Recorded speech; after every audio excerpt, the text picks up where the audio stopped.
Depression is the leading cause of disability in the world. In the United States, close to 10% of adults struggle with depression. But because it's a mental illness, it can be a lot harder to understand than, say, high cholesterol. One major source of confusion is the difference between having depression and just feeling depressed. Almost everyone feels down from time to time. Getting a bad grade, losing a job, having an argument, even a rainy day can bring on feelings of sadness. Sometimes there's no trigger at all. It just pops up out of the blue. Then circumstances change, and those sad feelings disappear. Clinical depression is different. It's a medical disorder, and it won't go away just because you want it to.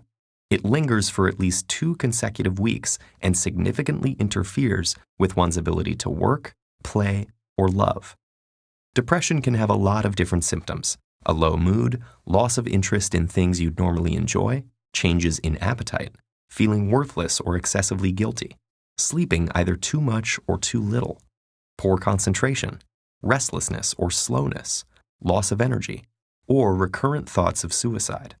If you have at least 5 of those symptoms, according to psychiatric guidelines, you qualify for a diagnosis of depression. And it's not just behavioral symptoms. Depression has physical manifestations inside the brain. First of all, there are changes that could be seen with the naked eye and X-ray vision. These include smaller frontal lobes and hippocampal volumes.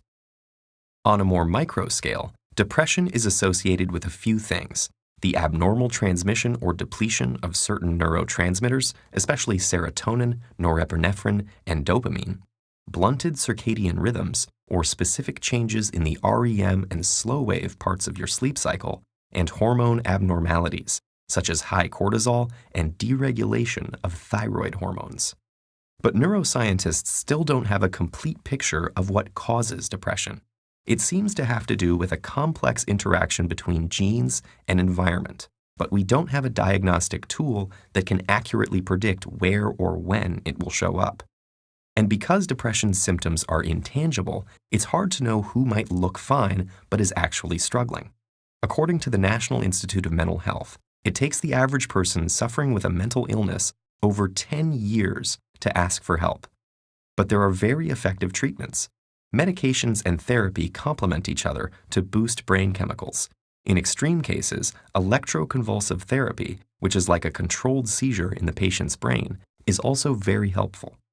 Other promising treatments, like transcranial magnetic stimulation, are being investigated too. So if you know someone struggling with depression, encourage them, gently, to seek out some of these options. You might even offer to help with specific tasks, like looking up therapists in the area or making a list of questions to ask a doctor. To someone with depression, these first steps can seem insurmountable. If they feel guilty or ashamed, point out that depression is a medical condition, just like asthma or diabetes. It's not a weakness or a personality trait, and they shouldn't expect themselves to just get over it, any more than they could will themselves to get over a broken arm. If you haven't experienced depression yourself, avoid comparing it to times you've felt down. Comparing what they're experiencing to normal temporary feelings of sadness can make them feel guilty for struggling. Even just talking about depression openly can help. For example, research shows that asking someone about suicidal thoughts actually reduces their suicide risk. Open conversations about mental illness help erode stigma and make it easier for people to ask for help. And the more patients seek treatment, the more scientists will learn about depression, and the better the treatments will get.